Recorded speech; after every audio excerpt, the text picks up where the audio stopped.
Oh, so you want me to start this? Good morning, everyone. Thank you for being here on a Friday morning. Not sure about your counties, but Tillamook County's courthouse has been closed for the past 2 days.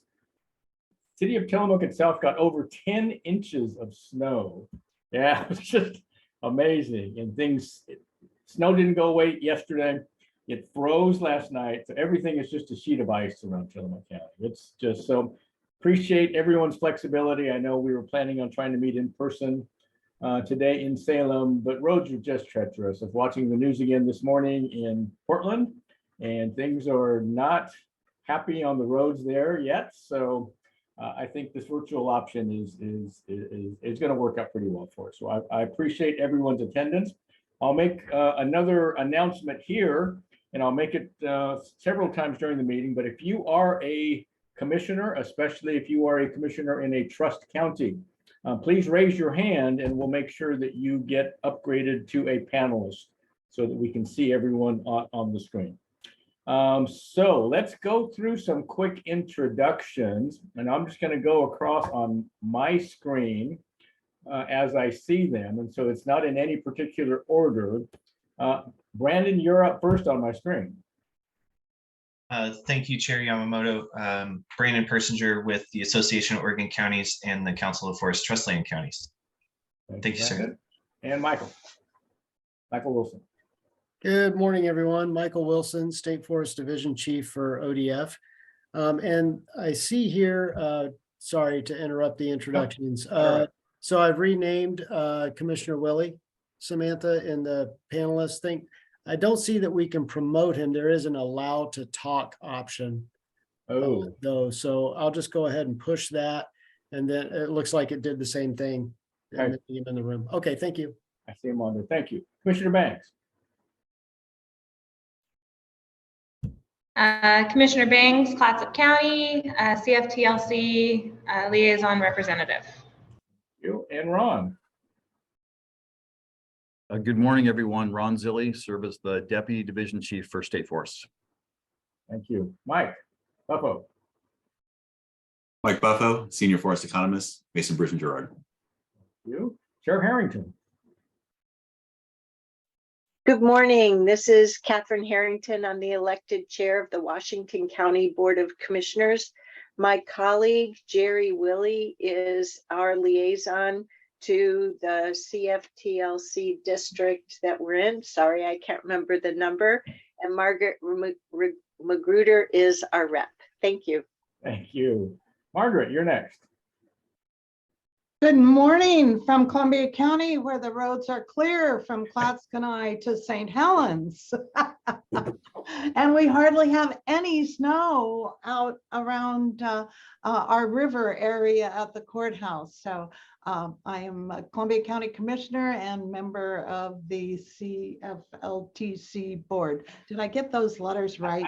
That's close, Margaret. That is. It's, I just have to say, looking, I don't think I could leave my home if I wanted to. It's just a sheet of ice out there. I'm up in Pacific City Heights, and I don't think I could get anywhere even today. We'll see.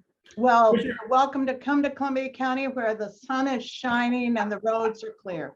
Thank you. I might take you up on that offer, Margaret. Be careful. Commissioner Tucker.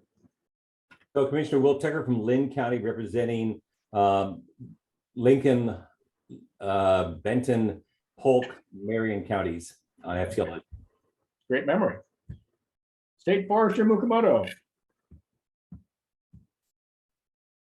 I should have been off mute. Well, good morning. I made it home to Coos County, where the sun is a bluebird sky, and but it's treacherous driving around, and the schools are closed, so the kids are bored. I think, I don't know, but no, they're not that bored. They're out there making snowmen right now as we speak.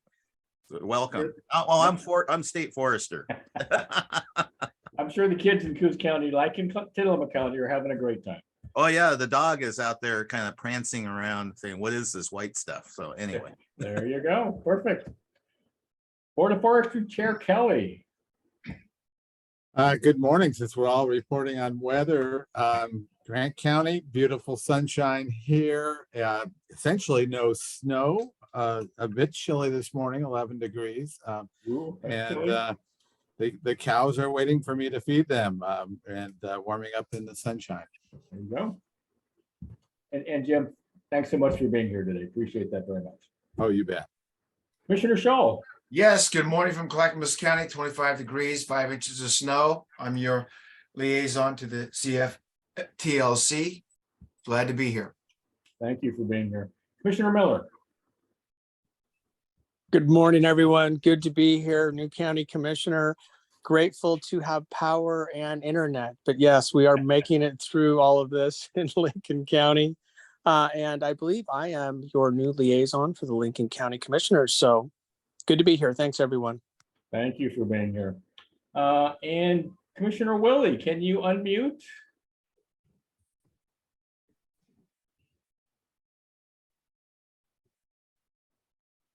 He and I are texting. I reminded him to try *6 to unmute. I think *6 is probably the way to unmute.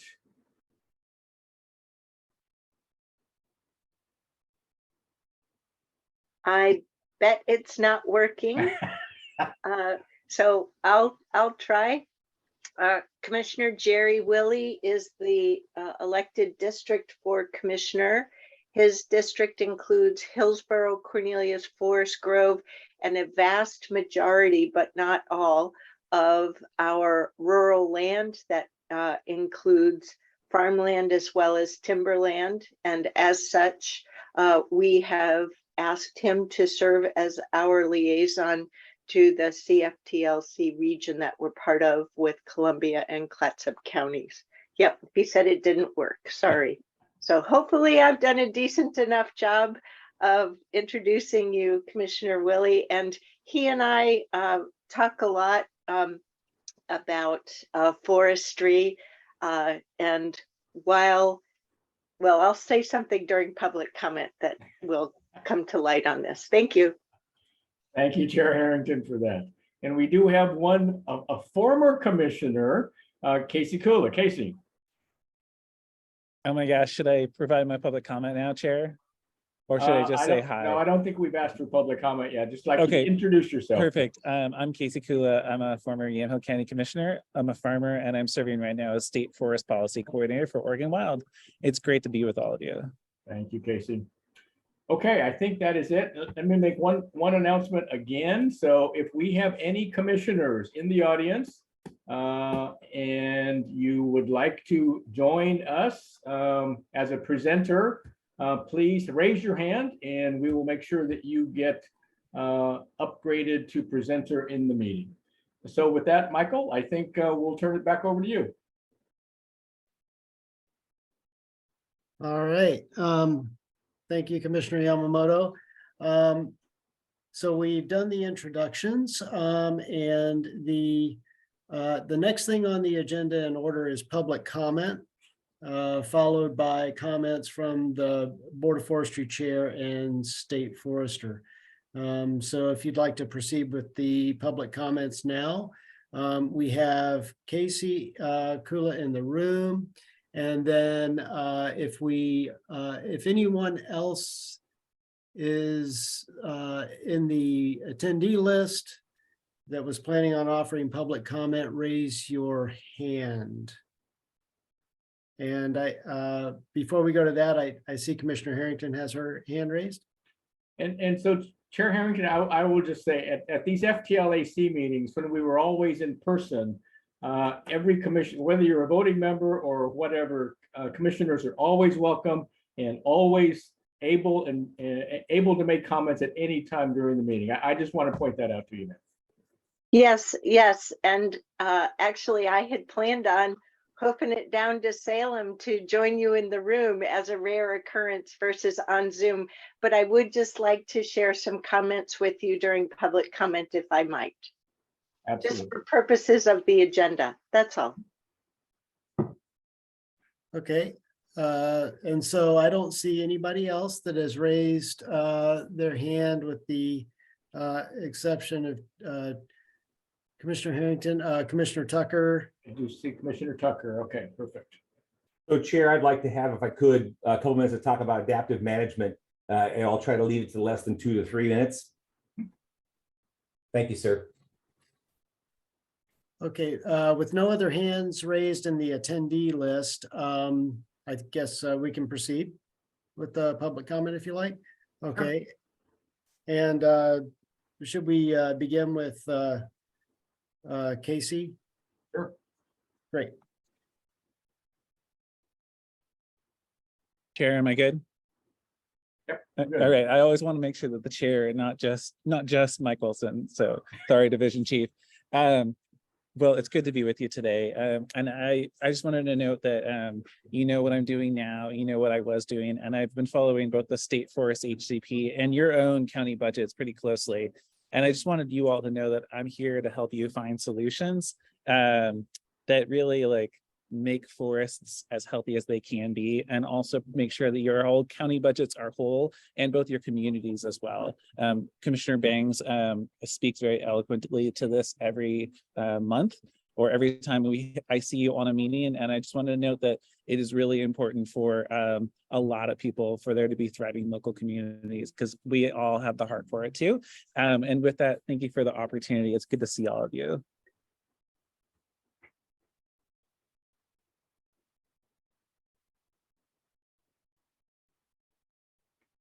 So I take it that was your public comment, Casey?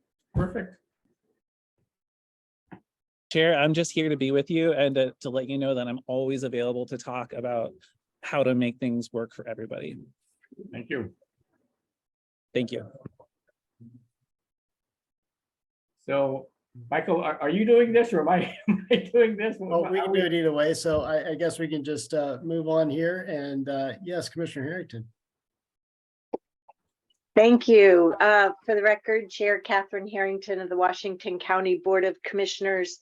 I want to just share a few thoughts. I don't quite have the bandwidth to join the AOC Natural Resources Steering Committee on a regular basis. And I appreciate the work and discussion that happens there. And I do look at the materials and try to pay attention and be prepared for our AOC Ledge Committee meeting and our board of directors. So there are just a few takeaways that I wanted to share. I don't know as many of you as I would like, but I wanted to take the time just to share a few comments. I respect the work that you're doing. And while I might deliver messages differently from some of you, not to pick on anyone, but I really appreciate how Commissioner Bangs has brought to voice the fact that we continue to need a thriving timber industry and a sufficient number of sawmills to produce the value add timber products from the state of Oregon. I love Oregon, not just Washington County, and timber is part of who we are in Oregon. This whole process with the HCP and the FMP and IPs and more acronyms than even I, coming out of a high-tech career, thought my brain could follow. I appreciate all of this work. I mentioned Commissioner Willie earlier. He and I are on different levels of the political spectrum, but we work very well together. We often are pleasantly surprised of how we agree on the same goals. So while I may lean more on an environmental side and he more on a business side, we agree that we want a thriving timber industry, thriving forests, and thriving communities in every county here in Oregon. I'm hoping that through this process, we will find a way to ensure we have that thriving industry, but also that we are successful as a state in figuring out how to ensure that especially our timber revenue dependent counties and service districts have the revenue that they need to do the work into future decades here in Oregon. So for example, with Senate Bill 90 and the -1s and 2s amendments, I have been following and support the AOC position. I believe, and Brandon will correct me, the oppose with amendments.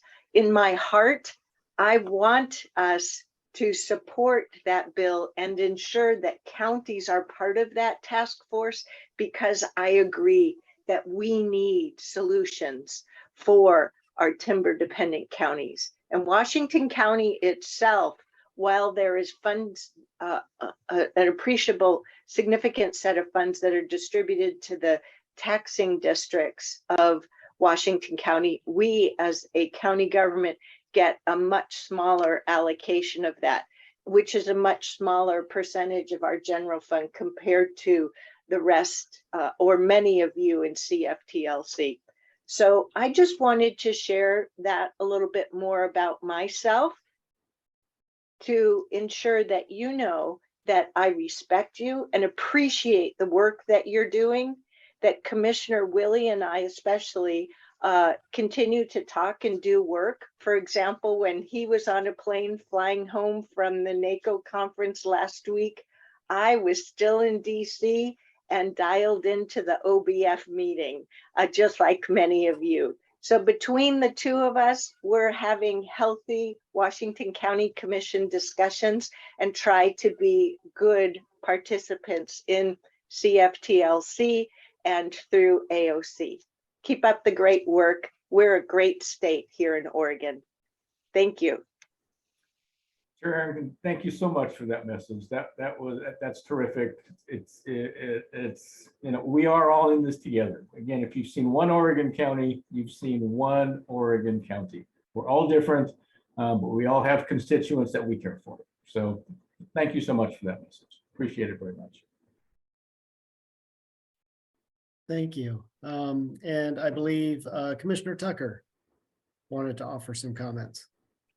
So thank you, Mike and Chair Yamamoto, for the moment. I'd actually like to ask for 5 minutes to be on the agenda on an ongoing basis, as I've been asked to represent the Association of Oregon Counties and the Council of Forest Trust Lands on the Adaptive Management Program Committee. I'd like to give an update each time, and I'd like to do that first a little bit today. Before I do, I'd like to just echo Catherine Harrington's endorsement of Commissioner Bangs. I appreciate greatly the fact that she doesn't just talk about the tax revenue we get, but the actual multiplied tax revenue, which is 9 or 10 times larger as it goes through all those processes. Because I make toilet paper for Costco in Lynn County.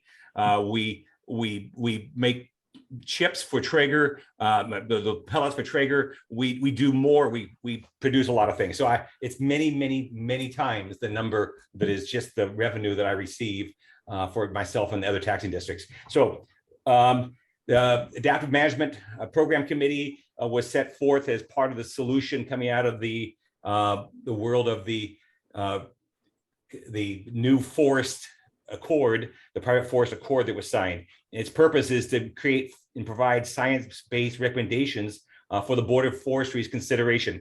And I've been asked to sit on that. We've had our first meeting. We're having our second meeting next week. We'll be working on charter. We'll be working on looking at people who might serve on the Independent Research and Science Team, or IRST. And that's the team that will take the requests that we think need to be looked at and make them into proposals that will be put out for bid, and they may in fact bid themselves to work on those research questions, report back to the Adaptive Management Committee those results, and help us formulate those results into advice for the board. And so we're just getting started. If you want to look up a little bit about this, it's set forth in OAR 629.603, so chapter 629, division 603. And we are working on this next step, which is charter, chair, vice chair, and working on the nomination of individuals to work on the science and research team. Thank you, Chair. Thank you, Commissioner Tucker. Appreciate that message very much. And Mike, if we can add a short topic for Commissioner Tucker to report on his Adaptive Management Committee, I would appreciate that very much. Yes, we will do that. Thank you. Thank you very much. And it looks like Commissioner Willie has joined us by the regular Zoom, so welcome.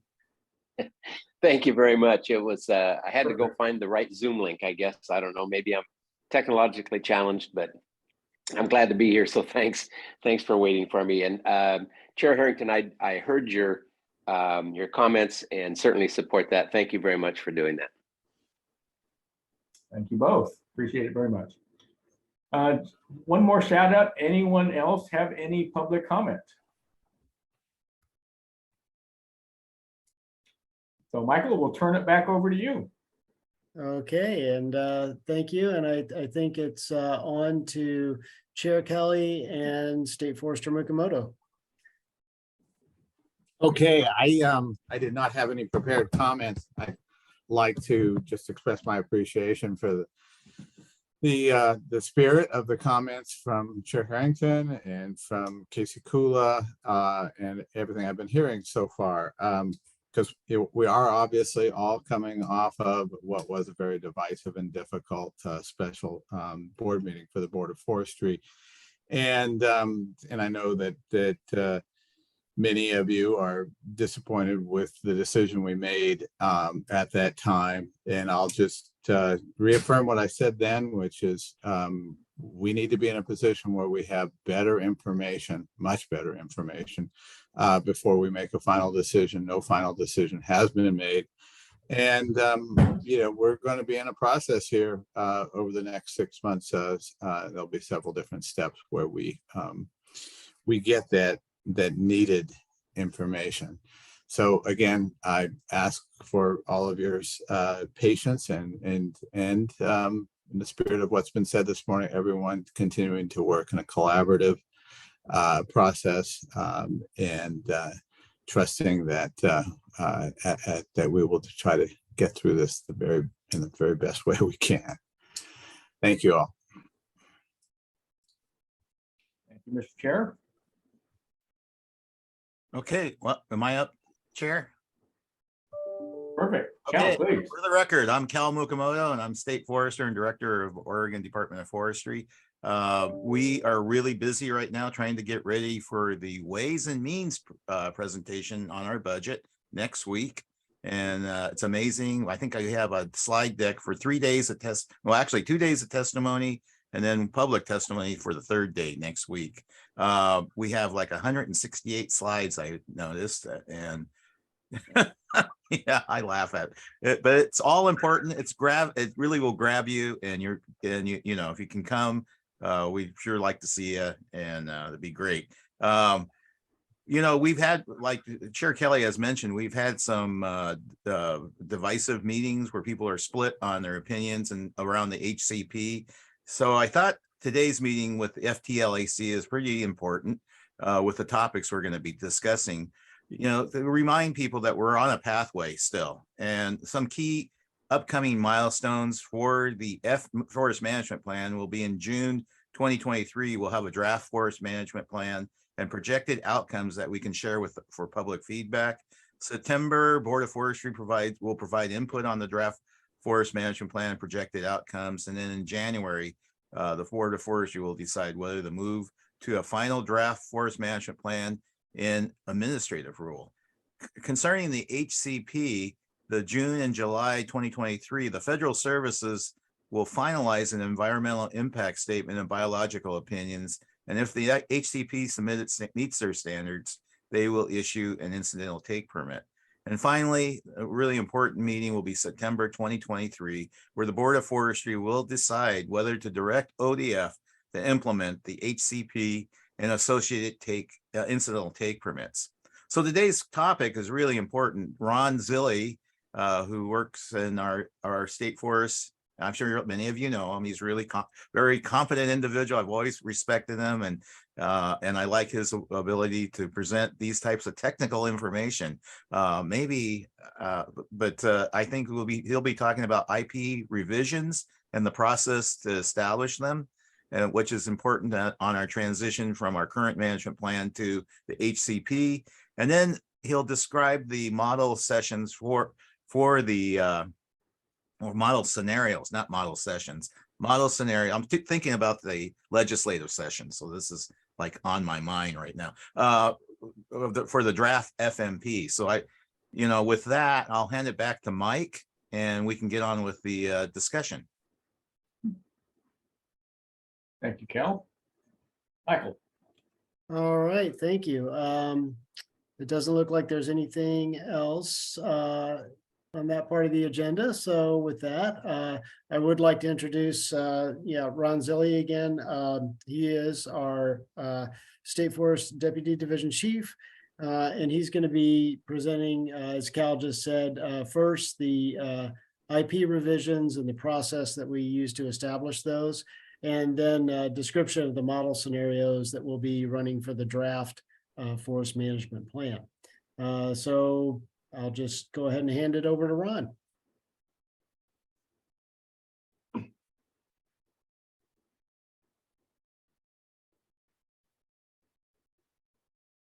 Thank you, Mike. Need to unmute myself there. Okay. We all see the presentation? Okay, great. So it's already been introduced what we're gonna, talk about today, but I'm here to do two things. One, just give an overview of our implementation plan revision process and what we're doing to, establish those plans, and then, talk about the model scenarios for the draft forest management plan. I'm going to pause between the two topics for questions and discussion, but if you need clarification on anything while I'm going through the presentation, just let me know and I'll stop. I've got a pretty minimized, window of participants that I can see with the presentation up. So Mike, keep an eye out. If there's folks that would like to engage, just raise your hand. So before we get into the details of, the implementation plan revisions, I know we've got a variety of folks here, both in the audience and on FTLAC. So just to keep everybody framed contextually, want to spend a little bit of time to put context on our planning hierarchy and where these revised implementation plans fit into our planning process. So at the highest level, we have forest management plans, and these provide the high-level management goals and strategies that are used to guide management over the long term. The Board of Forestry adopts the forest management plan as Oregon administrative rule, and these set the appropriate array of social, economic, and environmental benefits to secure greatest permanent value from state forests for Oregonians. Next are implementation plans, and that's what we're going to spend most of the time talking about today.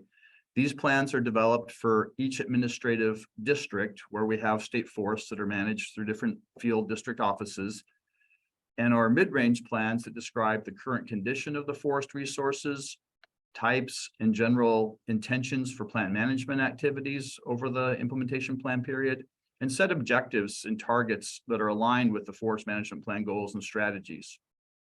Under our current forest management plans, these implementation plans have averaged about 10 years in length for a time frame, but have ranged anywhere from 2 to 15 years.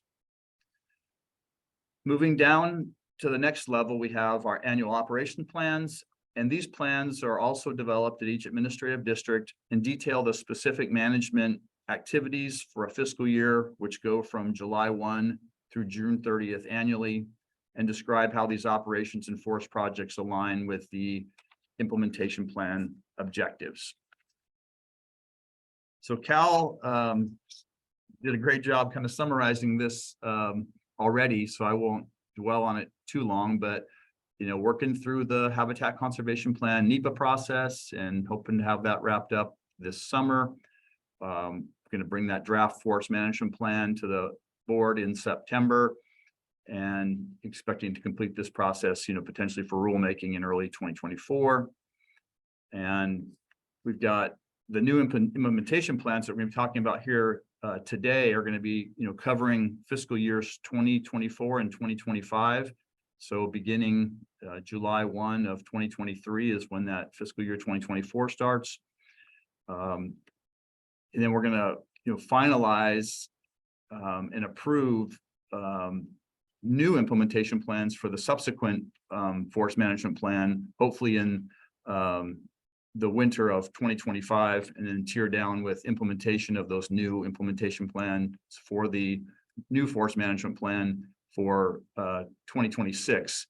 And, just to be clear, this piece down here, the new implementation plans are for that future forest management plan and are not the implementation plans that I'm going to be talking about today, that are those transitional plans. So I just want to make sure that's clear, to folks. I'm going to be talking about 2-year implementation plans, and this is the ongoing longer term planning work that we're working on.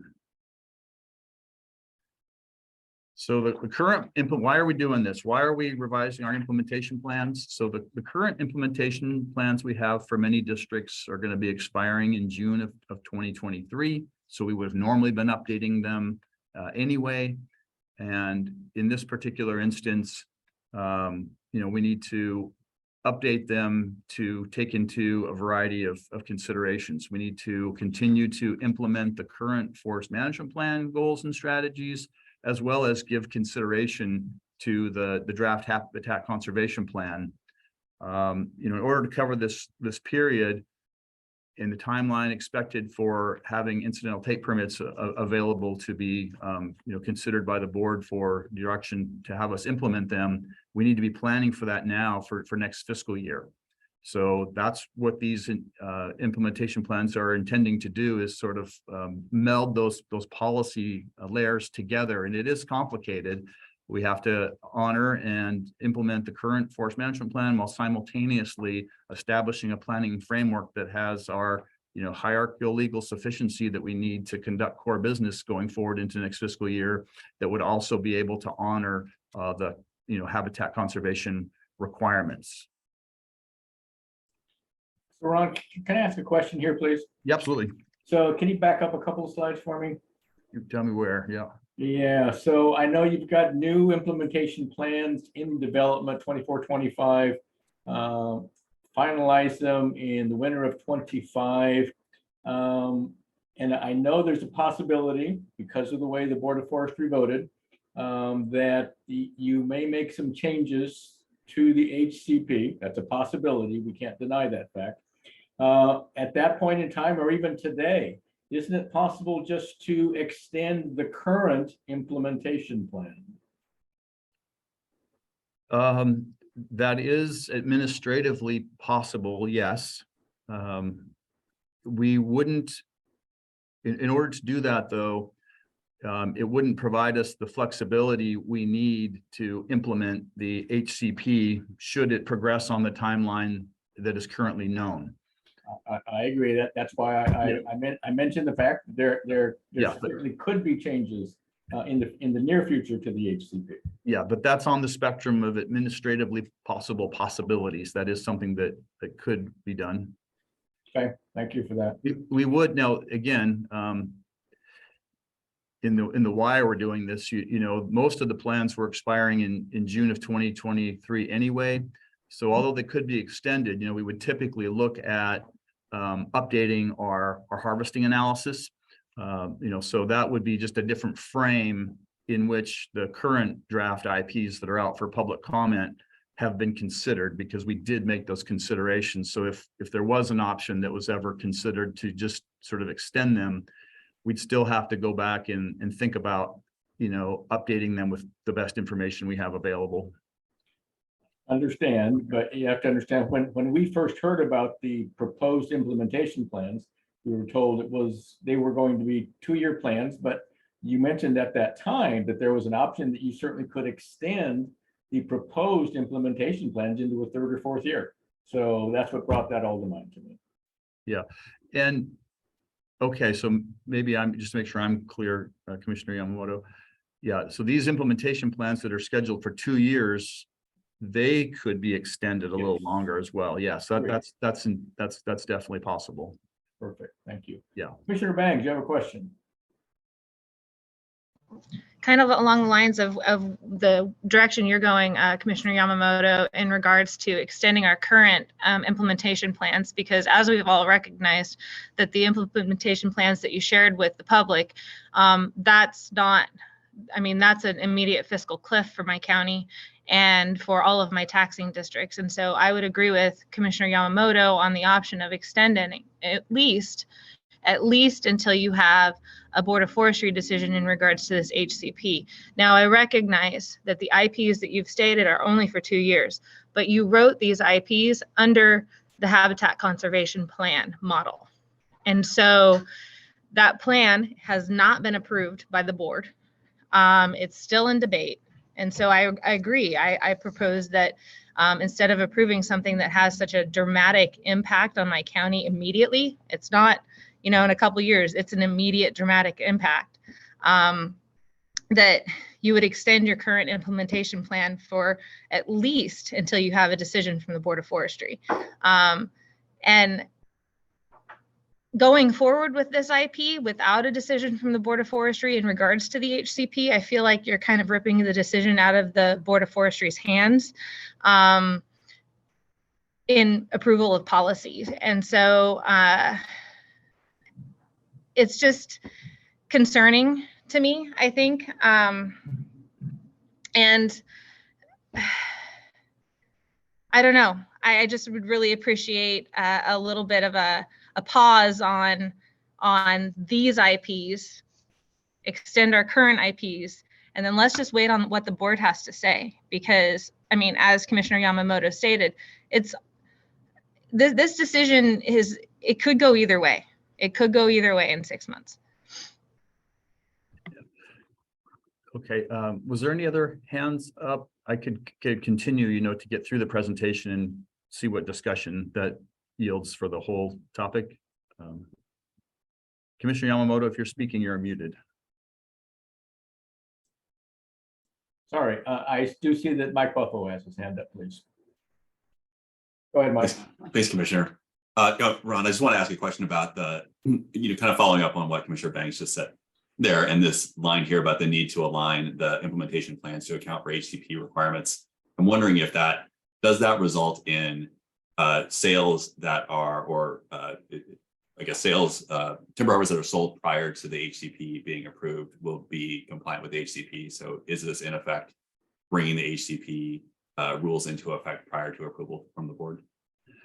I'll get to that here in the next couple of slides, but it does honor the conservation commitments that are made in the draft habitat conservation plan, anticipating the current timeline, you know, for the NEPA process. And, you know, we've got going back to the tiered planning of forest management plan, implementation plan, and annual operations plans, you know, we still have a subsequent process that we need to work through prior to July 1 of this year, which is our annual operation planning process that does have a public comment period. So we have to have these implementation plans in place to then put out for public comment those annual operation plans.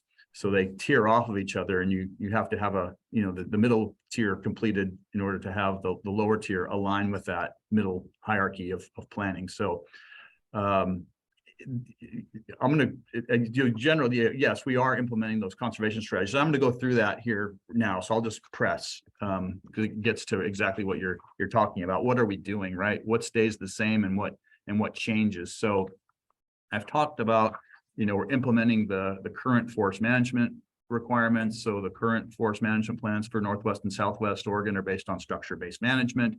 Those plans articulate ranges of stand structures that are targeted to be developed on those administrative districts, and that we call that our mapped landscape design, is where we use elements of the current forest condition, map those, and then show where we're going to build on those to develop a variety of habitat and forest condition patch sizes, connectivity, et cetera. And that's what we call our landscape design of how we align our current, operations to the desired future condition we're trying to take to the forest. And then our species of concern strategies that we have.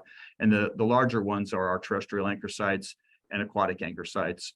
And these are also largely, not exclusively, but largely incorporated into that mapped landscape design, where we're growing layered stand structures and older forest stand structures.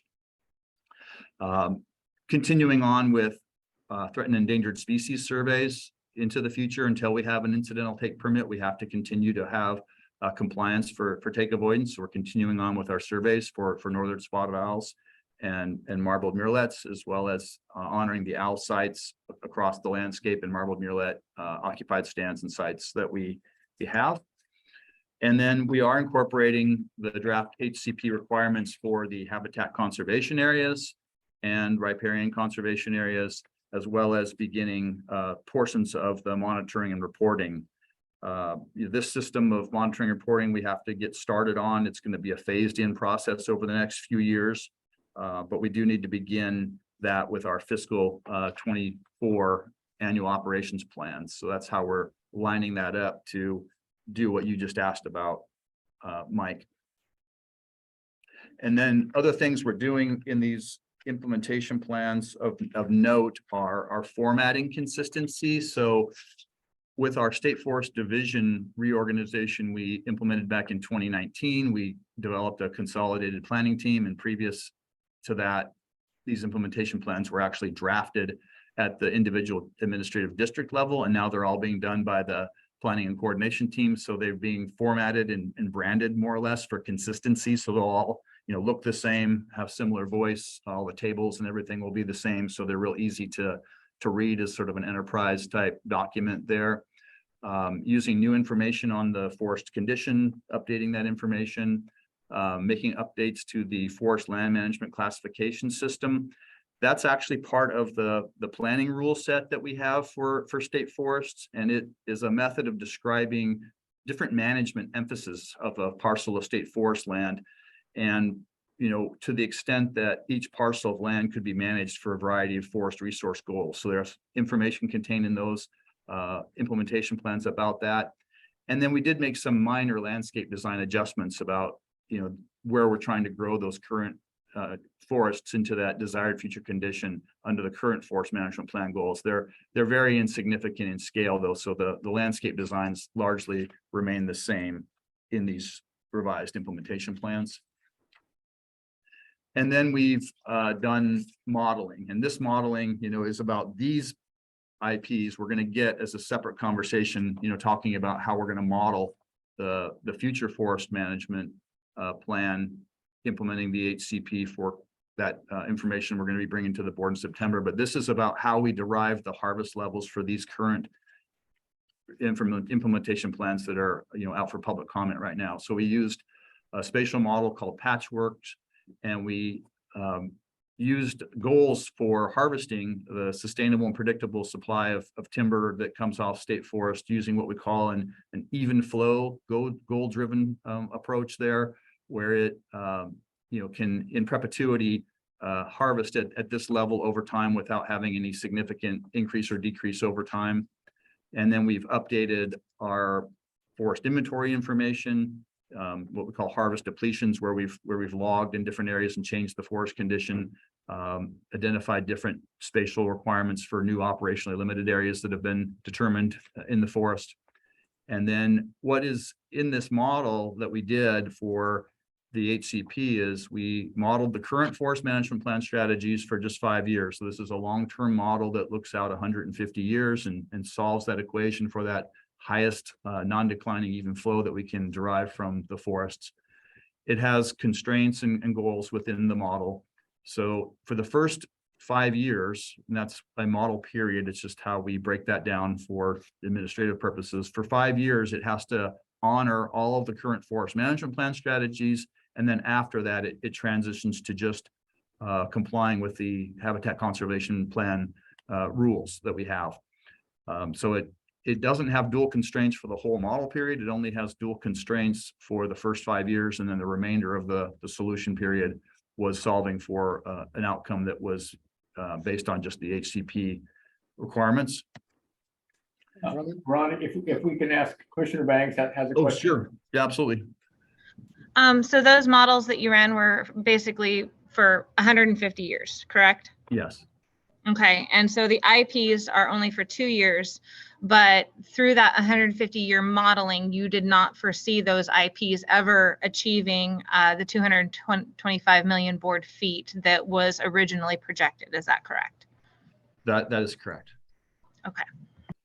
Yeah, And go ahead.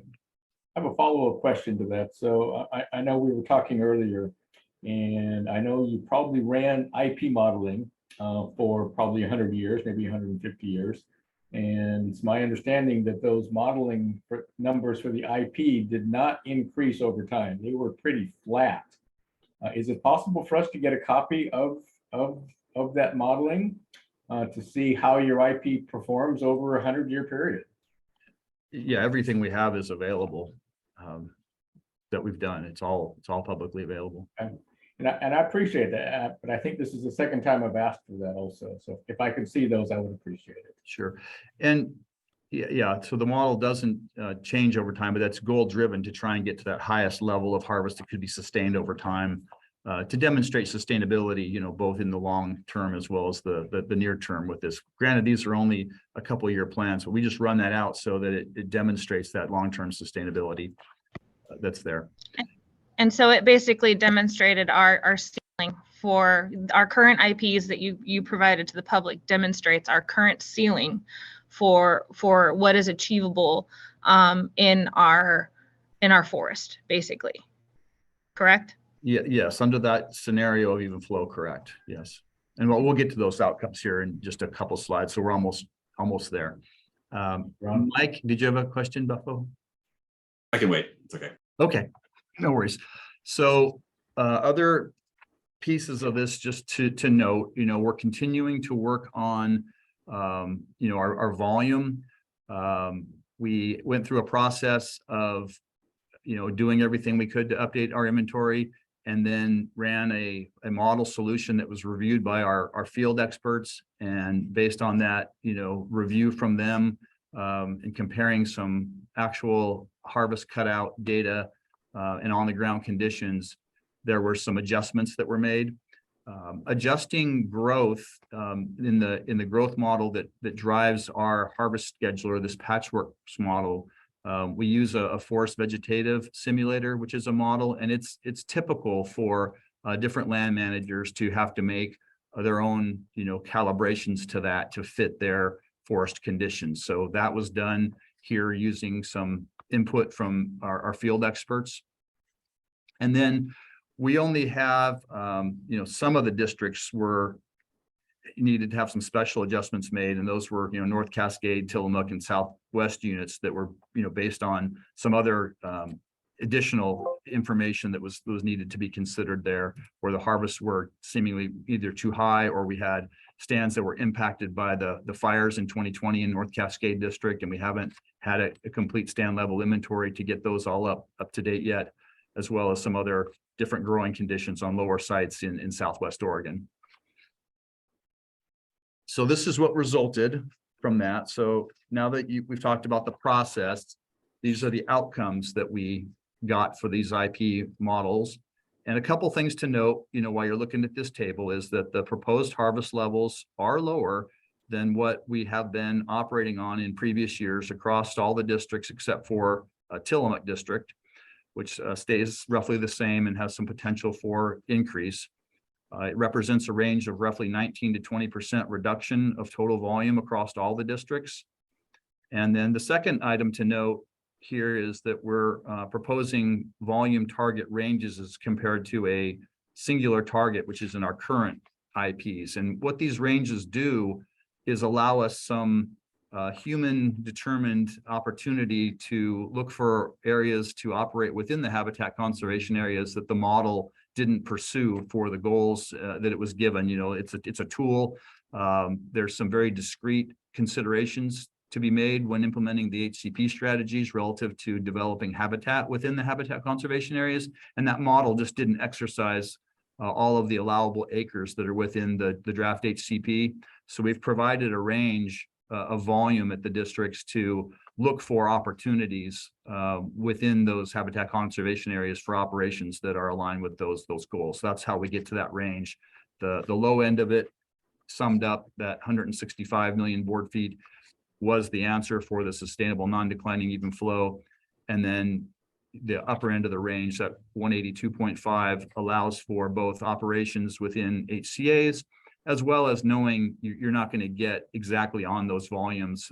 Typically over a 10-year implementation plan, we average those out over 10 years because you have to have logical harvest units with boundaries and configurations and access requirements and everything. So you don't always land up spot on that target volume. Sometimes you're a little over, sometimes you're a little under, but that provides some flexibility as well. But we will be operating within those ranges for this 2-year implementation plan period if approved.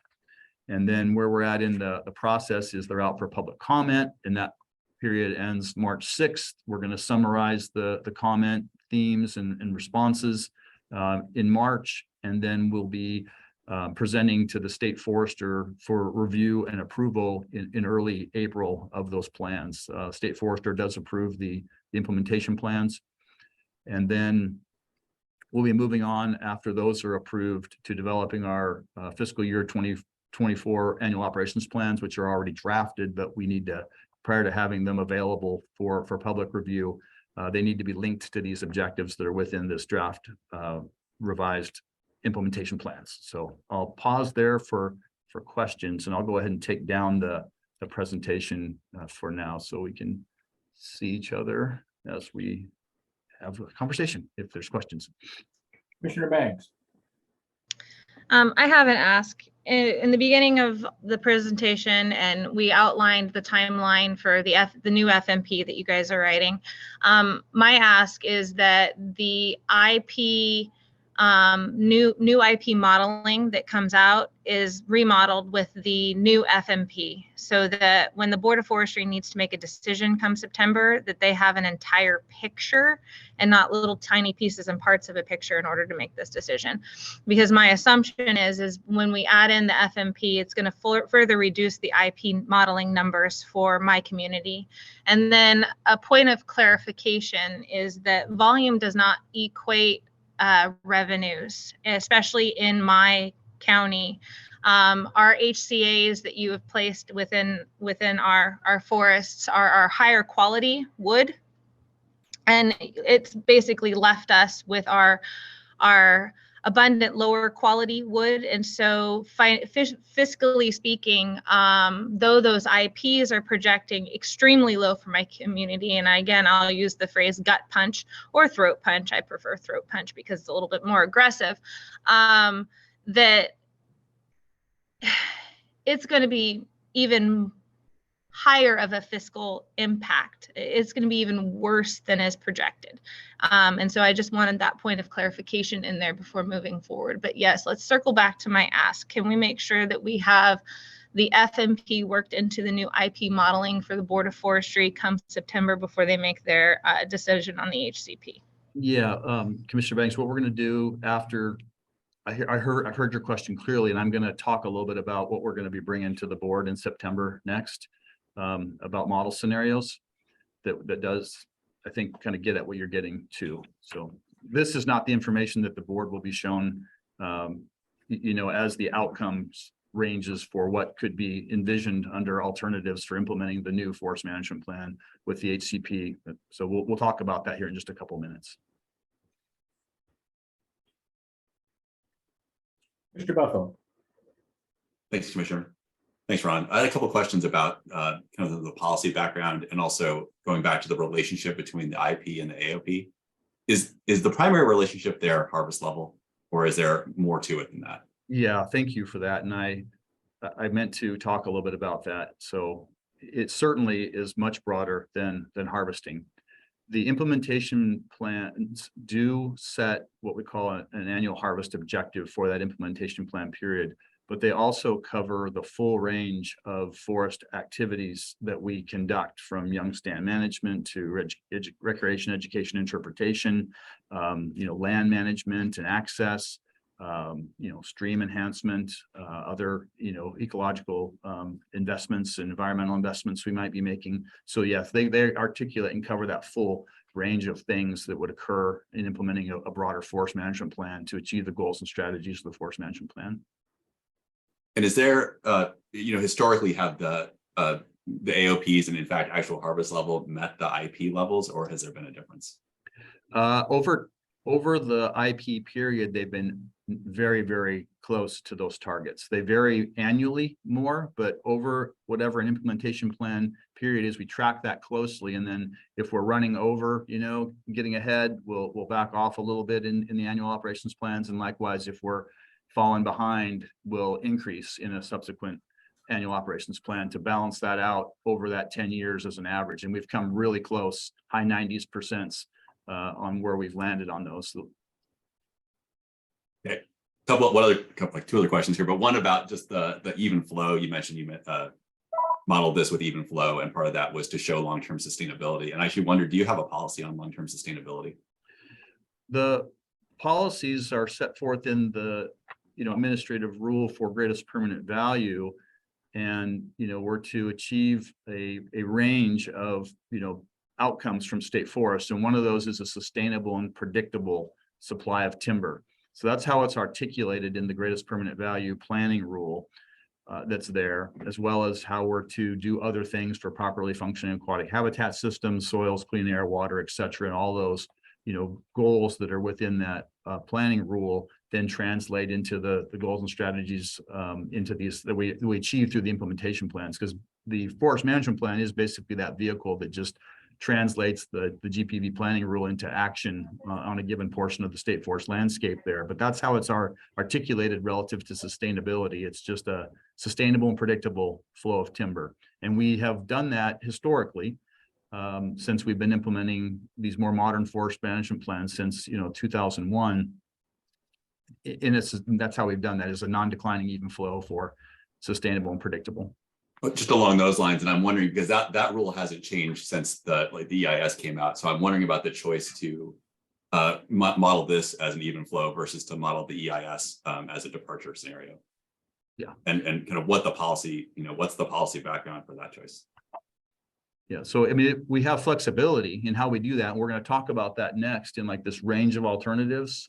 So maybe it's possibly better suited there. So that's the framework that exists. Is it just needs to be a sustainable and predictable supply of timber. Thanks.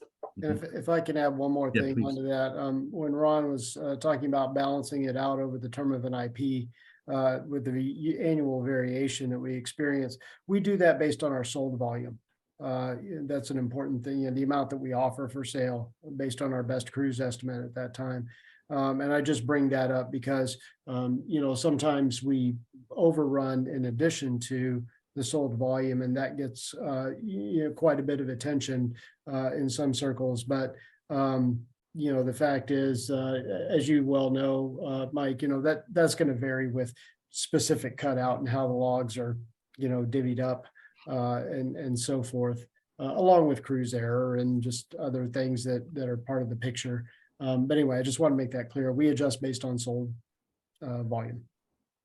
I definitely understand cutout. Sorry, Commissioner Banks has her hand up. I just want to interject though on for example, the CFTLC annual report provides the information around harvest but not sold. So there's maybe that kind of sold information isn't quite getting out the same way harvest data does. True. It doesn't get out there quite the same way. We do a good job talking about our planned volumes, and we do a good job talking about our harvested actuals. And then the actual volume offered for sale is a little bit harder for folks to dive into. Agreed. Commissioner Banks. I just have a question. So you just got done saying you do a good job talking about, harvest volumes, and you do a good job about, this and that. When you were walking into the room to negotiate this HCP, did you foresee these harvest volumes coming out of the discussion? In terms of the IP harvest volumes that we're looking at now in that sort of range, we did not have any particularly picture of what those would be when we were beginning development of the HCP. So that causes me concern because harvest volumes would be naturally associated to greatest permanent value in conversations regarding our state forests. And so what that leads me to believe is you were not walking into the room of negotiation in regards to this plan with greatest permanent value on the mind. And so that causes me concern. So we were walking into the room with greatest permanent value in mind, and we were also looking at greatest permanent value in the context of future listings, future encumbrances, as well as our current constraints and trying to plan for that long term. However, we did not have specific harvest levels in mind.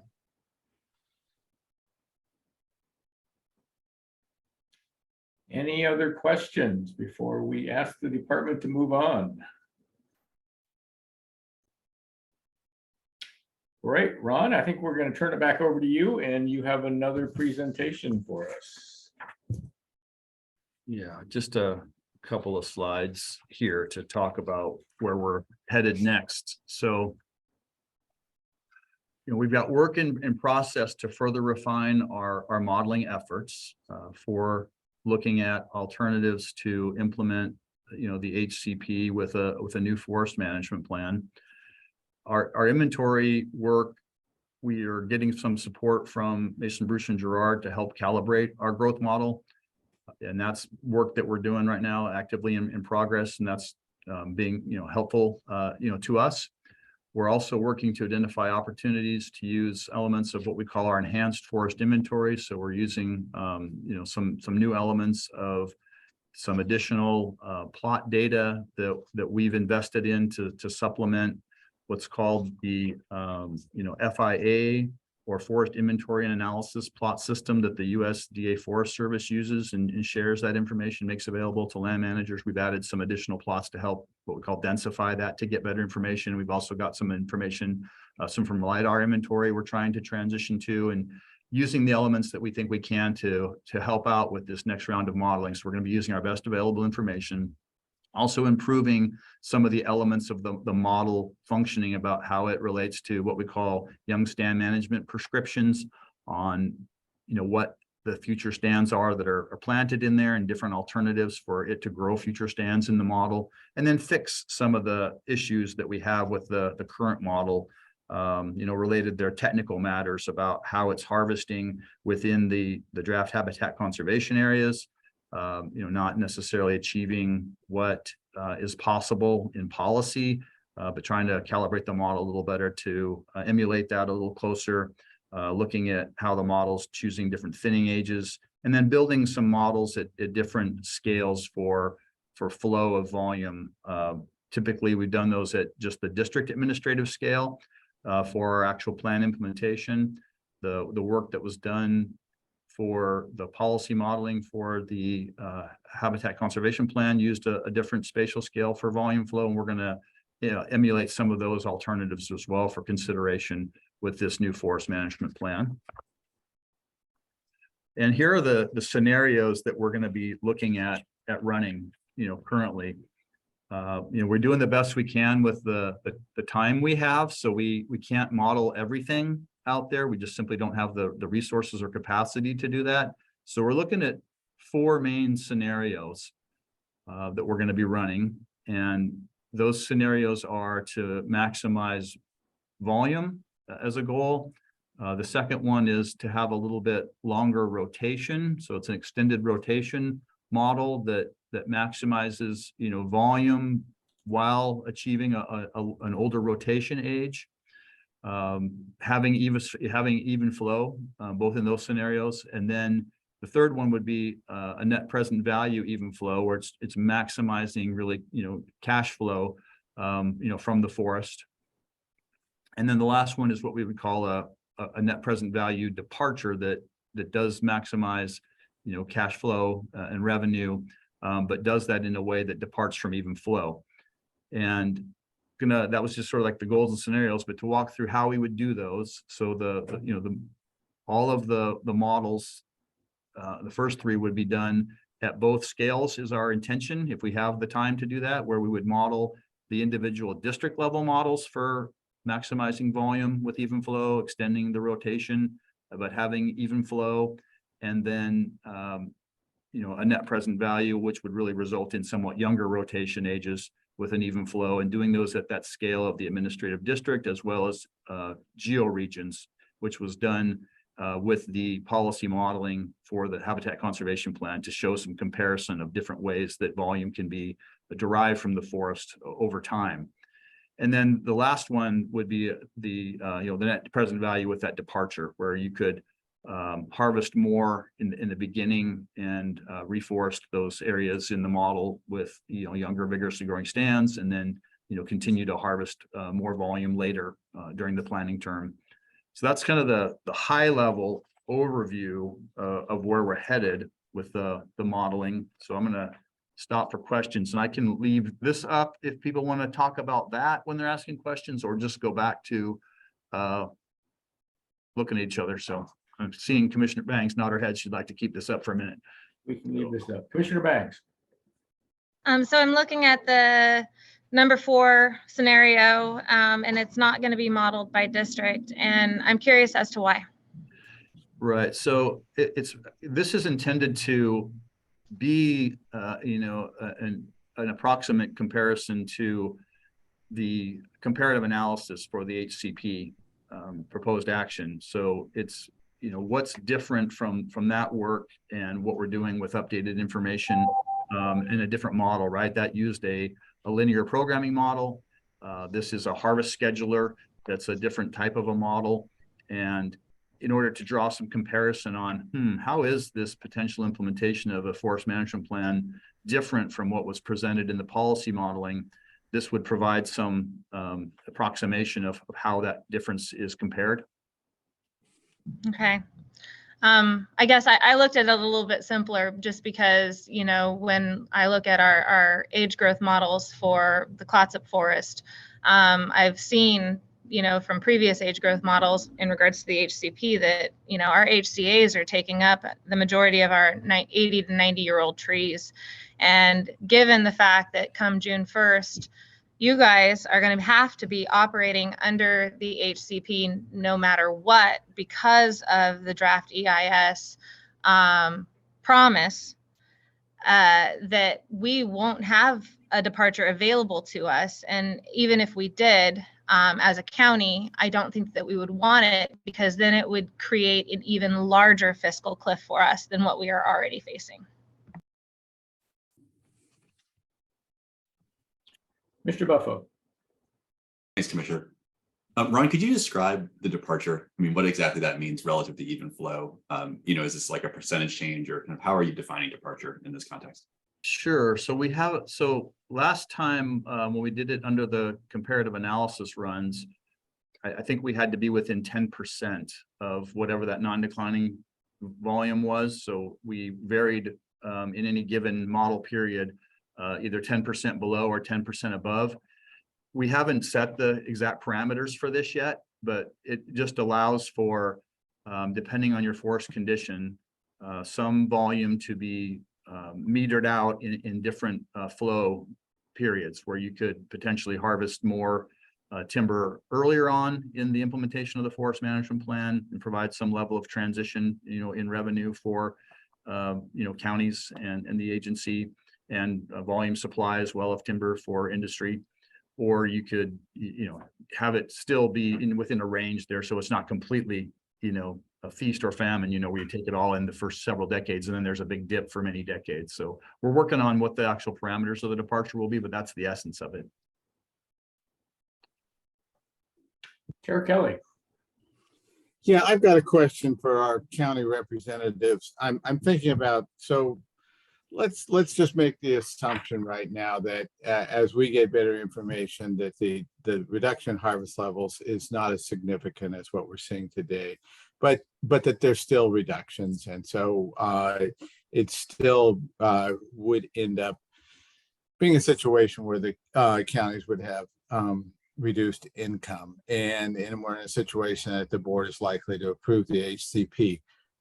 I want to go specifically to the point of whether it is wise in that case to depart from even flow. The whole idea being, if the counties are going to be seeing somewhat less revenue, it could we make a softer landing by harvesting more and bringing more income in those early years. How do all of you view that particular issue? And that's my question. Thank you, Chair Kelly. So let me start with this. So I think there's some issues here, even with this presentation. I mean, I understand the time and personnel constraints on running more models, but you have to understand these model runs that you're going to be looking at are essential to running the counties and the special districts, as well as running the Department of Forestry. So to me, a time constraint or personnel constraints on running different scenarios, to me, that doesn't hold water, and I have to disagree with that. Another area here, when we look at item number 2, extended rotation. You know, I know you guys have brought this up to us before in meetings, and we're just very concerned. I mean, we've heard you guys talking now about extended rotations and harvesting trees in our counties that are 60, 80, 100 years old and more. And I think that's a good idea, honestly. But my question is, do you really think that you're going to be able to do that without the environmentalists just really coming down on you? And I like the idea, but I'm just not sure the department has thought that through that well. And Chair Kelly, I know that doesn't fully answer your question. I do want to get back to it if I hear after we hear from the department on those two issues of constraints on running more scenarios and longer harvest rotations. Yeah, Mike, feel free to jump in, at any point. We're working off of the advertised timelines that we have in order to support and inform the conversation. We're intending to bring this draft forest management plan as a completed draft to the board in September. And in order to help them, both understand what implementation that might look like, as well as consideration for implementing the HCP, we've got to provide them information. So we're working to do the best we can to inform that conversation. And that is our current timeline for that. And then about the staff capacity, that is where we're at with that. And then extended rotations, there's interest certainly in, there's a few things to consider. And I hope anybody here who's listening in or the commissioners or others, we're getting incidental take permits with this draft HCP as an intention to allow, harvesting, and which would include the harvesting of older trees. So that's the intention. And that when you look at what's within the habitat conservation areas and other strategies there, it provides for habitat over the long term for both the covered species as well as native species. And that these other areas will be maintained in forest land and actively managed. So it is the intention. That's part of the intention, is to harvest older trees with this habitat conservation plan and a new forest management plan. And there's just varying interests have been expressed by folks that would like to see what does that mean in order to do that. So this is the intention, to try and provide that information.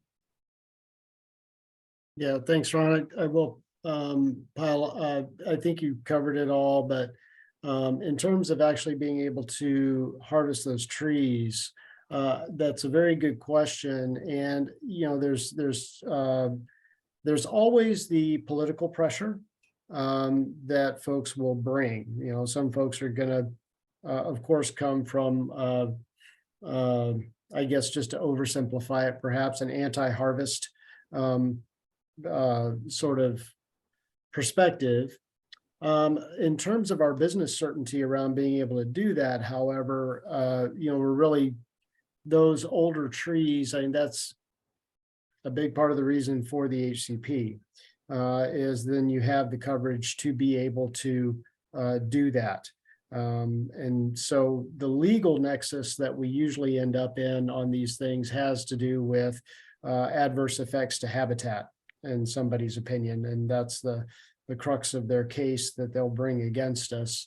And then so this, I mean, it basically takes the wind out of those sails once we have incidental take permits. Yes, the political pressure, I think, will, I mean, regardless, right, of the policy decisions, will certainly be there. And I think on both sides of the equation. Thank you both, Ron and Michael. Appreciate that. Again, the time and personnel constraints to me just make no sense. We've been asking for the past several years to get an extension on the work on the HCP, and we were constantly told, no, we can't do that. The services are setting the timeline, and there's just no, we can't do that. And yet now that we're in a bit of a pickle with the department can and did ask for an extension. I don't know if you've heard back yet from the services on a possible extension. I know you're considering maybe 6 months, maybe even up to a year that you might get from the services. So again, the time and personnel constraints, I certainly understand them. But when this is so important to the counties, our special districts, as it should be to the department, because of your budgets that are going to be constrained. But those things are important. Michael, I absolutely agree with you. The idea of cutting old, and again, it's not old growth, but that's what a lot of the groups think, that 60, 80, even 100-year timber is old growth, and it's not. It's just it's really not. And I don't know how we get by that. So before I quit talking, and I apologize for all this, I think I need to answer Chair Kelly's question in a little more detail. I'm just not sure. I mean, we've gotten so many different scenarios from the department, starting with 250 to 265 million board feet in the business case analysis, and the services coming out with 225 million board feet. And now we're down to 165 to 182 million board feet, with the possibility that an updated FMP could take those numbers down even further. I would like to say, Chair Kelly, that yes, some departure to keep us would give us more time. Again, these IPs were rolled out to us on such short notice, and in conjunction with where timber prices are right now. It's just an extreme hit to the counties and the special districts. And I know you have no control over where timber prices are going, and I certainly understand that. But this is such a huge hit right now. It's difficult to think anything other than, you know, of our survival. I mean, I know the department should be thinking about layoffs. I know the counties and especially the special districts are looking to their future and thinking, how many people are we going to have to lay off? What services are we going to have to cut? So these are things that just roll around in a commissioner's brain. And I'm not sure there are any good answers to that right now. And I apologize. I don't think I'm answering your question fully, but it's a very complicated question. It is. So next in line was Commissioner Banks.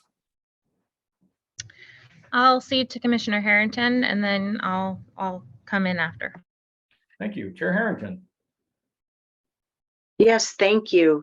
My question is really trying to develop my comfort level and understanding with the possibility of these incidental take permits, as I understand it, that are expected to allow for harvesting older trees. And what I'm trying to better understand is, should I have confidence that for the various counties that the utilizing incidental take permits would is really feasible, I guess, is my question. What I'm trying to avoid is the situation where each of those is a fight, right? So you get the HCP, the FMP, all the the IPs, but at the end of the day, each one of these incidental take permits continues to be a slog for each of these counties as they do this work with the department in their districts. Could you help me understand how, if the promise of incidental take permits is how you see it as a feasible reality? I'm trying to develop my understanding. Thank you. Yes, thanks for the question. And it is, so the incidental take permits are issued as a blanket, one from NOAA Fisheries, one from Fish and Wildlife Service, covering their respective species. Once the incidental take permits are issued, there's no additional permitting or need to go back and forth on individual operations for the next, for the permit term, which right now is, that 70 years. There are always opportunities under the incidental take permits, under the HCP, to meet and confer with the services specifically on issues. And a couple of things that I'll call out that are not very prescriptive in the HCP, largely because it was very difficult to be very prescriptive about it, but fuels management within the HCAs, for instance. And this is in addition to the management that's allowed in the HCAs, just in terms of the acreage is specified already for habitat enhancement, is a process by which we can work through that with the services to find an appropriate solution, to say where we are in a wildland urban interface area, that sort of thing. Additionally, large-scale disturbances within HCAs, generally speaking, we're not going in and just salvaging as a prescription. However, there's the opportunity to look at areas where there are concentrations of disturbance that it would actually hinder future habitat development if some of that was not removed. There's the ability to work on that sort of thing with them. The nice thing is in that context, rather than going to them under a take avoidance scenario, what have you, of having it, we're able to actually work with them. It's kind of interesting. They have the cover of the HCP just like we do in that context. It's a bit of a nuance, but it does allow for a more productive working relationship on a lot of those things.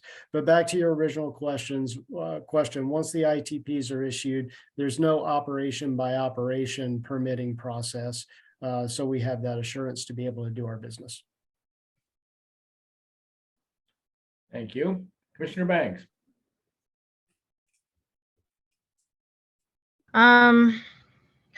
I did want to circle back to Commissioner Harrington's question, and it's to further clarify what the Department of Forestry currently does is they do federally approved surveys across their future sales to make sure that there is no environmental concerns that they would potentially have a negative impact. And there is the option moving forward if this HCP is denied by the Board of Forestry to continue doing what they've been doing, is just to continue surveying to prevent take. So I just wanted to give you a little bit more of the picture of what is currently happening on the forest floor. I'm going to bring up Chapter 9 of the HCP, which is financial viability of the department. And it's important to rural economies and the impact of these IPs that we've been discussing in this future FMP. The new reality for Clatsop County is like losing half of our sheriff's department. That's one of the biggest ones that sticks in my mind is their timber dollars is half of their department's funding. And so having just built a new jail to help deal with other concerning issues that are just occurring in our landscape and in our county, not being able to staff that jail is going to be horrible. So we've already discussed the financial viability of my community, and its outlook is not good. But I'm thinking about the department and Chapter 9 of the HCP, where you guys need to be financially viable moving forward. And so I think looking historically at ODF for the last 100 years since your department, came to be, you've been financially viable. You've paid for yourself. I think that's something ODF should be very proud of. And it's kind of heartbreaking to see that this will become a thing of the past. And this will immediately drop your budgets 30%. So what's your plan for this?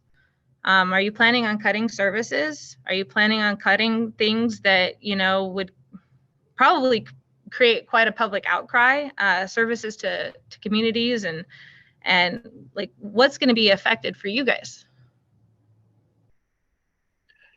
So, one of the reasons that we've maintained our, financial viability over time is that we have adapted to change, and we've changed the organization and service levels, commensurate with what our ability is to provide them.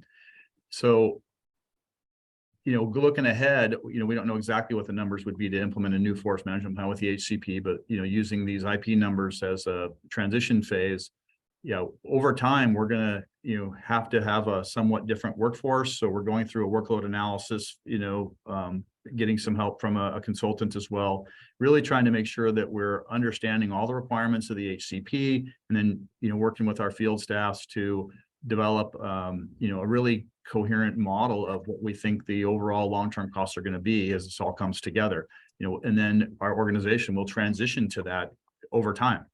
And we're also, gives us the opportunity to look for alternative revenue sources along the way. We're in a place right now where we have stability, fortunately, given the harvest levels that we've been operating at, as well as the strong market conditions and the health of our forest development fund. So, I know you've shared before, our situation isn't your situation, and I know there are differences in how counties and taxing districts manage disbursements from state forests.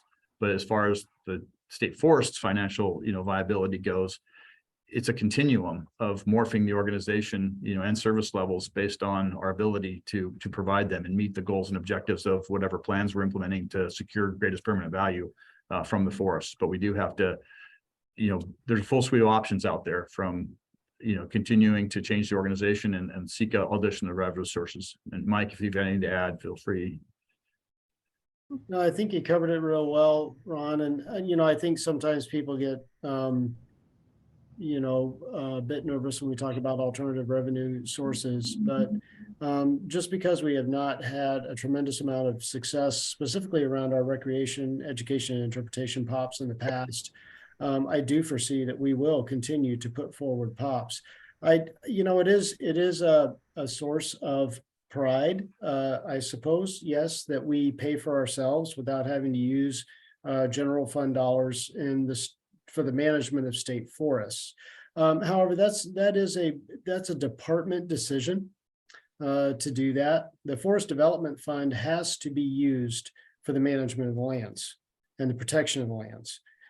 There's nowhere in statute where it says that has to be the only source of revenue that we bring to bear.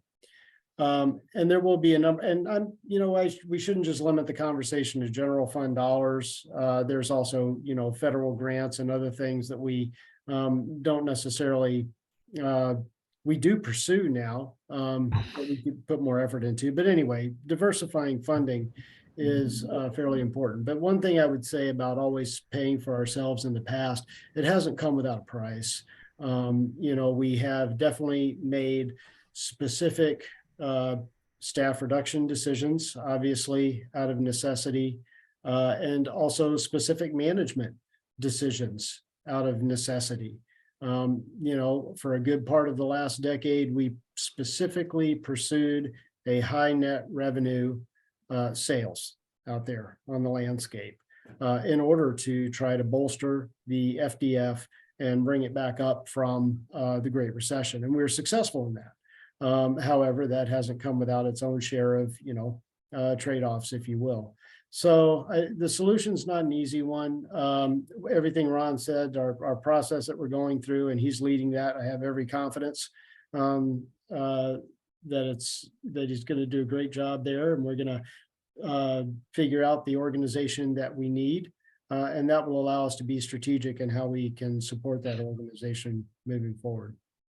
So when you're talking about alternative revenue sources, then that brings to mind SB 90. Was SB 90 an attempt, or ODF's attempt at an alternative revenue source? SB 90 wasn't brought forward by the department. That was brought forward by other outside interests. And I think there's been you've heard a lot of talk about that notion in the last couple of board meetings, I think. But it was not the department's attempt to do it. Okay. What did the department lobby for it at all? No, the department is neutral on that. The department has to remain neutral on these types of things. But I just want to make one point, Michael, to the potential layoffs, potential staffing changes at the department. Every time I go before the Board of Forestry, I have nothing but praise to your firefighting abilities. And I've said it before, I don't want any other organization in the state of Oregon fighting forest fires in Oregon other than ODF. You guys do such a great job. But at the same time, if you go into ODF during the summer months, especially late summer, it's like a ghost town because everyone is out on the fire lines. And I appreciate that so much. But if you're talking about restructuring, maybe even lowering the number of personnel, that gravely concerns me as to how you're going to be able to continue to fight fires as effectively as you are in the state of Oregon. And that just brings up a whole balloon of other questions that we can ask. And that's, so I do want to get to Chair Kelly. Chair Kelly, please. Okay, thank you. I had two things I wanted to talk about. One, listening to Chair Harrington's comments, I think we just need to do just a quick review of why the heck are we trying to do this HCP and what are the advantages? Because we talk about all the pain here, but I do want to remind us why we're doing it. And it is to give us certainty over this 70-year period, protection from lawsuits from on things like cutting too old of trees, and then also protection from future species being listed as endangered. And it is the services assessment that even at the low numbers that we're seeing right now, that the alternative would probably take us to the same place. In other words, following what we are doing today, we would have all those uncertainties. We would have it probably continuing lawsuits like we do with the Coho lawsuit.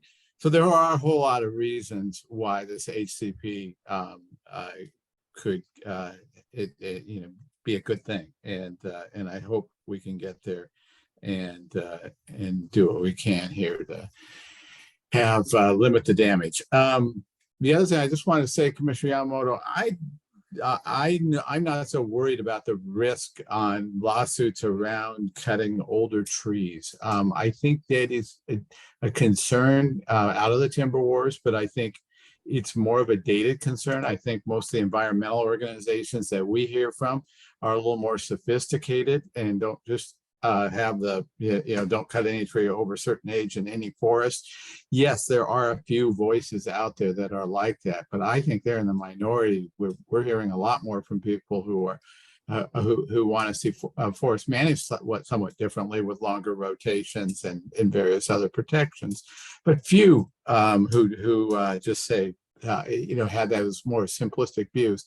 I would point, out to the recent Oregon Values and Belief Center survey on forestry issues. It's just amazing. People in Oregon are really moderate around these issues. There are very few people out there, who want to cut every tree down or who don't want to see any trees cut down. Just look at the numbers. It's fascinating. And I think all of us who are so involved in all these discussions sometimes forget that about all those folks that are in the middle. Thank you, Chair Kelly. I do want to expound upon your first comment. Yeah, protection for 70 years. I would love for you to add one other protection to that list, and that, of course, is protection of the financial viability of the counties, our special districts, as well as the Department of Forestry.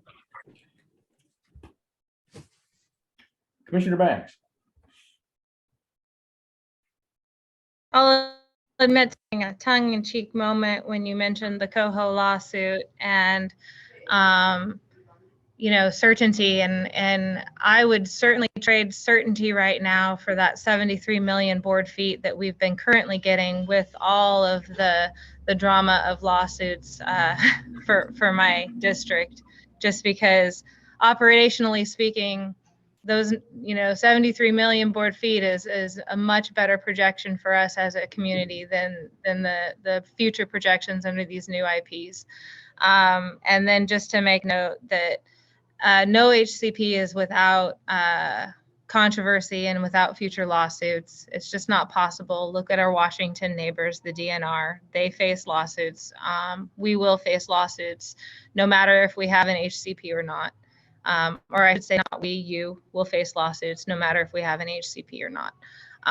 It's just the definition of those lawsuits and how well did you write that HCP, and I sure hope you didn't write yourself into any corners, or I hope that you've edited all the corners that I saw out of the HCP so that you didn't get sued on those. But again, to Chair Harrington, not every HCP is written the same. HCPs are written for a variety of different reasons, for a variety of different entities. It does not have to be this HCP. And I think that is the biggest crux of the matter, is that from the beginning, we as counties have begged to be in those conversations as this HCP was developed. Instead of being in those conversations, we were on we are going to inform you guys what decisions we have made for you. I think that's been a real big sticking point for me whenever there's the sound of, oh yeah, we've been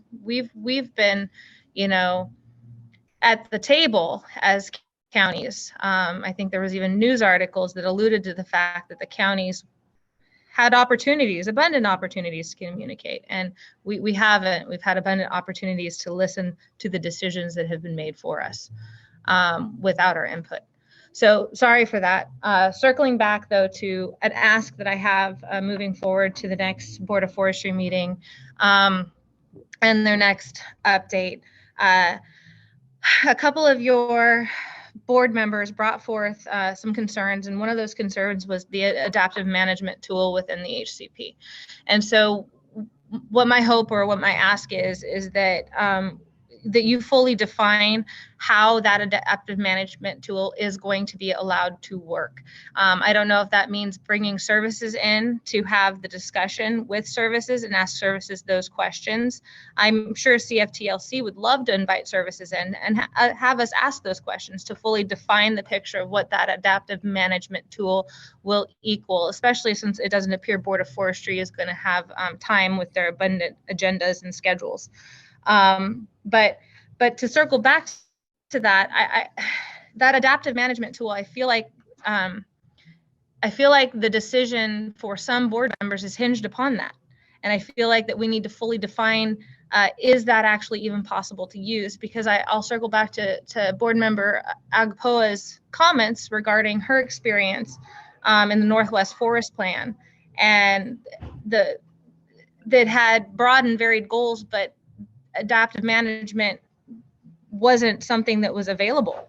I mean, that plan failed spectacularly, in fact. And so with the board having someone with such intimate details as working with federal services, I would hope that we listen to her and her abundant experience moving forward. But then if we're banking our future changes to the plan on this adaptive management tool that causes concern.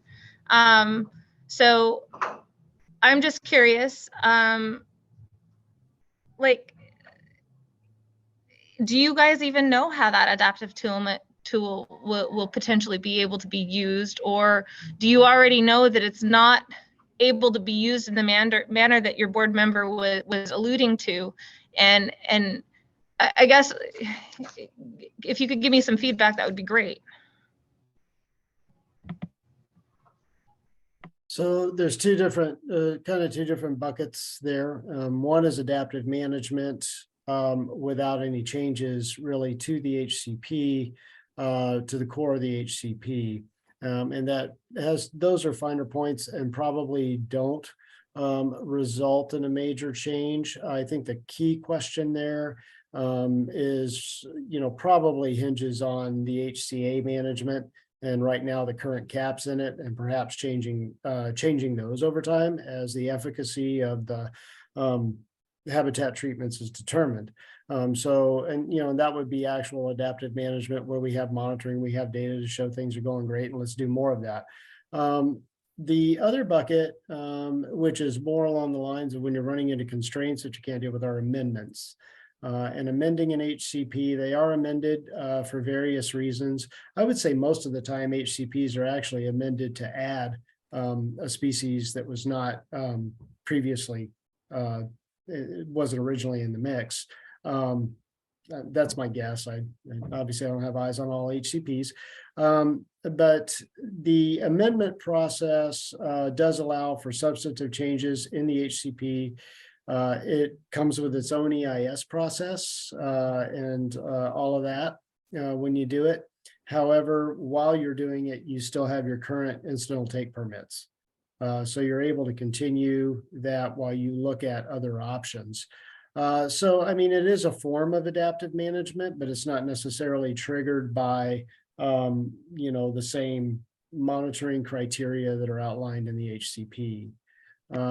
As far as our engagement with the services, that's, there's annual reporting, there's 10-year comprehensive reviews, and there's 5-year midpoint check-ins between those, or within that 10 years. The 10-year period is the primary place where things would change. We would propose changes in how we implement the conservation actions or covered activities and whatnot with the HCP.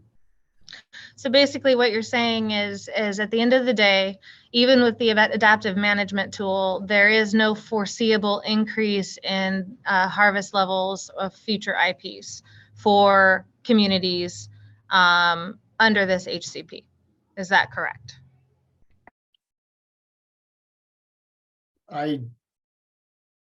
Foreseeable?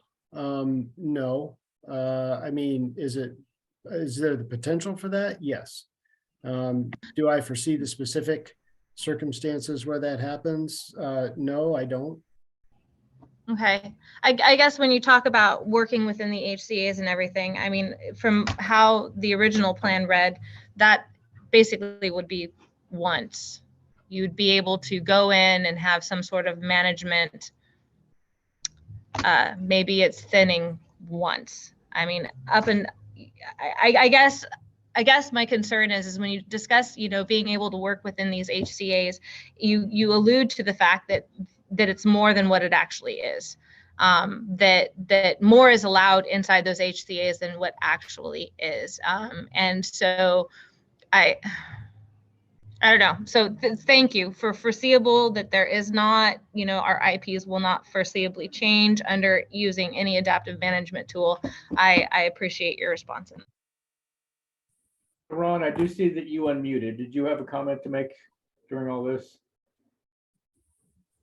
No, I'm good. Thank you, Commissioner. Perfect. Michael, I just you just scared the crap out of me when you said that amendments are possible in an HCP moving forward, and those amendments normally occur when you add endangered species. So that just tells me that there's a possibility in the future that an HCP could be amended to add additional species. which would further reduce timber harvest. Is that what I'm hearing? The degree to which it would have an effect on timber harvest really depends on the species, and it depends on how well the species is already accommodated by the existing conservation actions. If there's a high degree of overlap with the conservation actions that have already been implemented for other species, it might not be much of an uplift at all. If, however, you have if you have a very narrow set of species, let's say you decided to cover 2 species or something like that, and then you tried to add a third, there's probably less chance perhaps that it overlaps very well with conservation measures you already have in place, and that could create an uplift. But in the case of, the more robust the conservation strategy is, or which really hinges on the number of covered species you have initially, you probably have more opportunity. But that's all very, it's all conjecture, and it depends on the species that would be listed in the future that you would be seeking to add. Thank you, Michael. And Commissioner Bangs, we're getting close to the end of our time, so I need to ask just a few people if they'd like to make comments. Cal, I know at one point you had your hand up and you took it down. We're getting close to the end of our time here. Do you have any comments you'd like to make? Well, I think as regards to our planning, and Mike has plans as if timber reduces or timber revenue reduces on the state, how we would react to those. Mike and I have been talking about that. As we get closer to the finalization of the FMP, we would sit down and more refine those. And I think also I need to be taking a look at the militia model. But in regard to that, the militia model that you mentioned about firefighting, David, I think that's an interest. I mean, not interesting. That's a concerning point, and we will be looking at that, how it will affect fire. Now, given we're not going to be falling off a cliff once this FMP comes in place, but it will give us what the direction is for how much we'll be harvesting. Currently, we have timber sales that need to be harvested, and we will continue to on that. We're fairly high stumpage rates, and so we do have some time when we'll be selling, they'll be harvesting and paying for those. So it's not like we have to have this plan tomorrow, but we are planning on how we will react and how this agency will react to the implementation of an HCP. The other factor is that our agency is not just the state HCPs. We have a lot of other factors in our agency, and one of them is how we manage cash flow in the organization, and that's something that we need. It's a big threat to this agency, especially if we have big fire years. We have been reacting to it through the help of what the legislature gave us through the MGO report, and we're managing turnaround of invoices faster and cutting down that FEMA and then thank Senator Merkley and Senator Whiting for stepping in and talking to FEMA. But that's still a big issue for us, and these things all revolve around how we finance this organization. So we'll be looking forward. I think another thing I just want to reiterate that what Jim Kelly was talking about is that I view the HCP as almost like a safe harbor, and that as we enter into that HCP, they can't really up the ante, but as new species are listed or become listed or become an issue, we can decide through the HCP or other ways how to move forward. I also believe that the HCP would probably be less contentious going forward than just survey and manage or just take avoidance. So, but I think all these things have been covered. I just added on to the, the rhetoric. I apologize, Chair. Thank you, Kel. Commissioner Tucker, you haven't had your hand up recently. So thank you, Chair. So Cal, as you spoke just now, it reminds me of a question I had earlier on, and that was, I'd like to see your budget as quickly as possible to make sure we understand how the counties can support you and help you, especially in the areas of fire suppression. We do count on you. You are superior to some of the other options, and I would like to make sure that occurs. Having said that, I am concerned about general fund money coming beyond the next couple of years as you look at taking where you're going to find other funding sources. And the last thing is I was reflecting back to the last special Board of Forestry meeting that was held. And I was concerned about the legal advice that may have been given to the board about using executive session. I was concerned the way that was used. I'm not sure that that complies. The possibility of being sued is open to me all the time, and we get those suits, occasionally. And I'm not quite sure how we got to and what legal advice that was given to the board, but I am concerned that did sound like you were deliberating on a possible motion, and that deliberation to me should have been in the public eye. So whoever your legal team is, I'd appreciate if you maybe address that if I'm correct, but if I'm wrong, maybe a note back to me saying here's why and what the causes were, a little more than just the references to the sections of the law that talk about that. So thank you, sir. Oh, thank you, Commissioner Tucker. Yeah, we have the governor approved budget right now, and we're in full support of that. We didn't do too badly in that. I think we even got a 3.5%. Well, our reductions were 4 administrative reductions and then reductions in the landscape resiliency program. But we did get some pops back, and specifically in supporting the PFA. And also we are able to replace a couple of buildings, continue to replace a couple of things that were lost in wildland fires. Yeah. So, but we'll get a copy of that GRB, which we call it governor's recommended budget. And still we have to go to the next step, and that's the legislative approved budget. General funds, I agree with you. The outlook of that is kind of like that, but I don't think it's going to be as good as it was in the past. And finally, the executive session, our legal representation is Department of Justice. And Mike, can you pursue an answer to Commissioner Tucker's question? Yes, we can get back to you on that for sure. But just so everybody knows, there was no deliberation on motions or anything of that nature during that executive session. Right. But I think let me make sure I understand your question there, Commissioner Tucker. You were asking about the advisability of having that type of an executive session in a special session like that. No, not in a special. I just worried about again, not knowing what the topic was that was discussed. You went in saying that we were not going to do this yet. Went into because of this possibility. We went into executive session, and out of that came a motion. And I was just concerned that the meeting may have in fact included discussions about an HCP that might be better and should have been done in public. Yeah, I don't know exactly how I can say this, but that motion was that was presented, I think that was discussed. I mean, I think that was developed by our commission, my board members prior to the meeting. So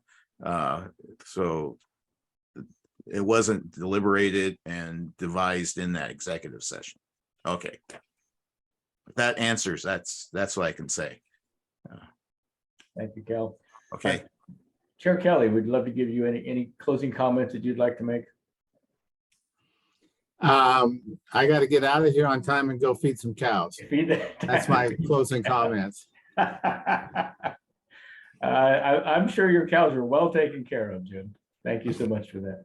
Okay, it's time, but Commissioner Bangs will give you the last word here very quickly.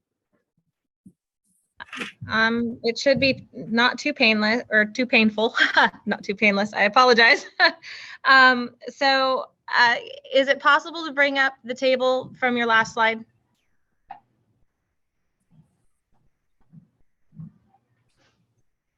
Yeah, give me a second here. While he's bringing it up, can you ask your question so we can? Sure, certainly. I was just curious if we could do an industrial run also, an industrial age run, because you have the extended rotations, but that just will mean less revenue.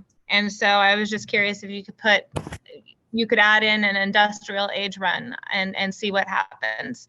And then I guess, since we've been talking in a lot of hypotheticals through this entire meeting, what happens to us when the models don't get better, I guess?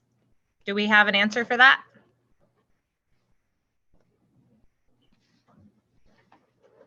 Yes, so this is what you wanted to see, Commissioner Banks? Yeah, I was just making note that, scenario 2 is not going to provide us more revenue. Increasing rotations is not going to provide us more revenue, just, with critical thinking. I was curious if we could run an industrial age run with this.